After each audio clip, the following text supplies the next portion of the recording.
Hello everyone, I'm making this video to give a little explanation about all the legacy videos and my Sith Warrior. I've been uploading the videos in a little weird order, so it may not be very clear as to what happened. Let me start from the beginning. Going back to Klepto's epilogue, my smuggler's epilogue, we know that he and Nakavi had a child. It was a girl and her name was Cedonia.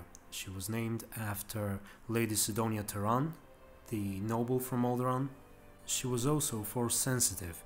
She had a very deep connection to the Force. She was very gifted. You may wonder why they didn't send her to the Jedi. It's because the Jedi and Klepto didn't really like one another. Klepto felt kind of betrayed because they let him deal with the Void Wolf on his own, and they didn't like his friends. They didn't like Gus Tuno for his connections with Shaitena and Rogan the Butcher. They didn't like Akavi because she had a bad reputation. Her clan, including herself, had been known for killing Jedi and other Republic people. And so Klepto wasn't sure if he should send Cedonia to the Jedi or not. Time went on, she grew up and she became 13. And we get into this point when they're visiting Voss and they are being watched by a Sith who turns out to be my Sith Inquisitor, Poena or Darth Imperius. The next day or the same day, a little later, she decides to put a little more casual outfit and go and meet the child. Now keep in mind that she has been watching them for some time. She knows who they are, she knows that Klepto and Akavi are good people, that they want the best for their child and that she's very powerful and so on. So she goes to meet the child and Cedonia is a little scared at first but then grows more comfortable. However, in that very moment, Akavi notices that a Sith is approaching her child and attacks her right away. Now, some of you thought that Poena is trying to kill Akavi, when in fact, if you look close enough, you'll realize that Poena is only trying to either keep Akavi at a distance or keep her immobilized or stunned. She's trying the opposite.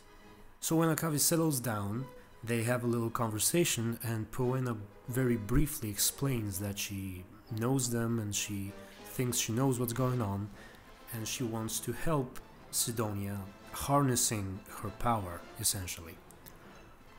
Since Klepto is a rather open-minded person, he decides to let her spend some time with the kid and they just walk around, they have some fun. Poena shows her a few tricks and she applauds her and then she tries to do something. In the end of that video, we see Poena leaving, and in the beginning of the next one, Klepto sends her a message. She wakes up, she reads the message, and then she replies. She explains a little further what she's trying to do, where she's trying to go with her intentions towards Cedonia. And the video ends as she is traveling to Drummond Cass.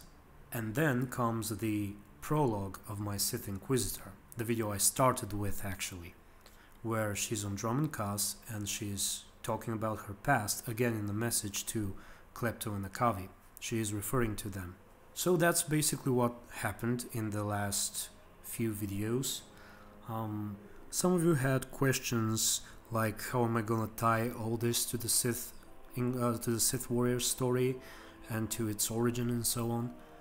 I do have ideas, but the truth is I don't know the actual story. I don't know the whole story of the Sith Warrior, so I guess I'll have to improvise a little, but I'll try to come up with something that makes sense and feels logical. I'm guessing some of you are already typing how am I gonna handle the fact that Risha and Vet are supposed to be the same age. I have no idea really. Also, some of you, one of you asked why I said that Poena had only one apprentice. I don't want to say anything bad about Twi'lek, but I don't really consider him as an apprentice because he has no story. Basically, his whole story is like 2 or 3 minutes long, and on top of that he is more or less forced on you. You cannot choose whether you want to take him or not. So for this legacy story, I just thought I should exclude him. I'm sorry if you like him. Nothing personal against him, but I just thought it'll be better. I think that was all I wanted to say. In case I sound different, I got a new mic. The person who delivered it for some reason wished me luck with my singing performance. He thought I was gonna sing. Anyway, my exams are starting in 2 days and I'll be busy, but I'll try and come up with some sort of a prologue to my Sith Warrior and why she's going to Korriban, and then start her story. So that was it for tonight, or today in your case. Good night and be good, guys.